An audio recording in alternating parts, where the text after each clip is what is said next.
Abusia assembly fi assembly fi a wanji ye trans ni pensen mo na ye kan said ye say na said ye fata said the assembly ebe ko atwa ama afoforo nya bi message so be subscribe na wa share ama afoforo share mo atamfo share mo adofoforo no munyina enya bi abusia assembly na abafi Honorable Adutwum na oye former minister of education edin shemia baba betudwa abra Mahama eba power obeye omampanyin no appointed Honorable Idrisu Emanibabeye Minister of Education no abusia okoye okika nsem bebre say omunya free education so emphasis no some numbers of 1.5 something million na Honorable Adutwum din sembia baba betudwa o kire mu kwan a mfaso omudi omudwuma na omunjai na abra ye de amen Ghana abenya na show munsa Ghana amemu a show munsa no omuntimi entoto ne ye no munjai se omonto bo eba park so no abusia momyenko nkotie minister former minister ono na edi ni djuma ewo kwan a wasifa acheche ne momyenko ne nkotie wanji ye chide time kutu na no kwasem ne de bro.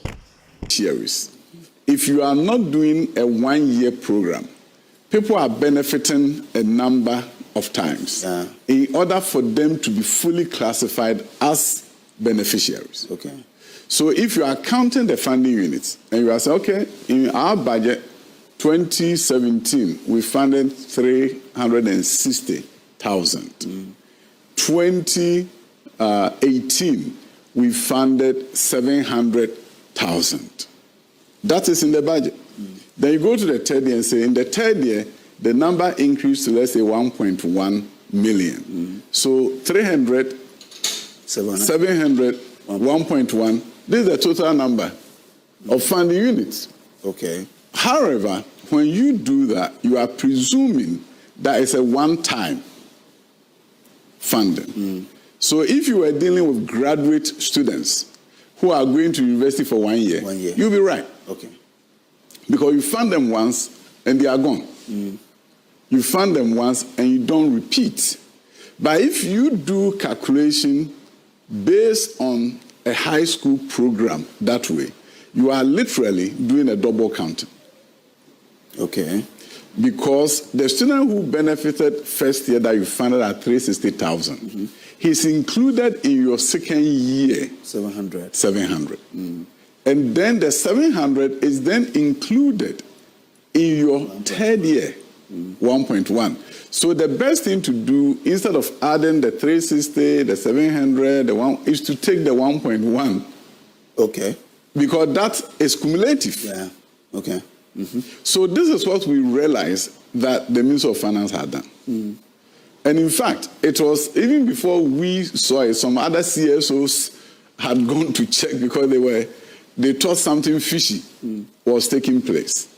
That if you are adding this and adding this and adding, so are you receiving funding for the double counting, or are you receiving funding for the third year number? So when those calculations were done, we realized that the funding in terms of beneficiaries should be based on the third year number, and that you should not be counting the first year and second year, even though it sits on your books. Even though it sits on your books at the finance ministry, that this was the number that you funded, the number that you funded, the number you funded. So you can use that for your calculation. Okay. But it should not define the number in terms of ultimate beneficiaries. Okay. So it was this arithmetic error that showed up, that then found expression at the ministry. But quickly, after some time, we called and said, no, something is going on here.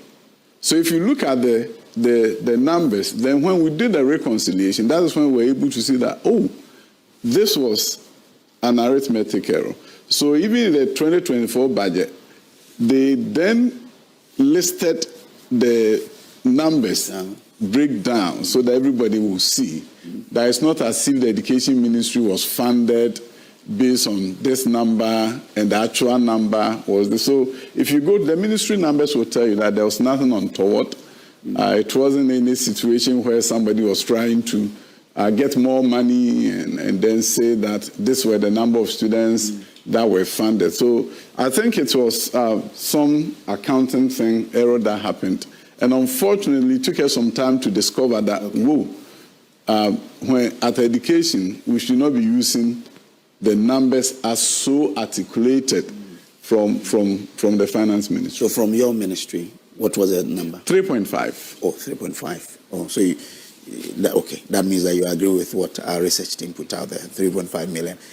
But from your experience, what you do know, as a minister who has implemented this, I mean, first 4 years as deputy, second 4 years as the minister, would you then agree with people who suggest that those who can, we should allow them pay? I think I wouldn't want to preempt. This new government have not been there for too long. I don't want to go into that space.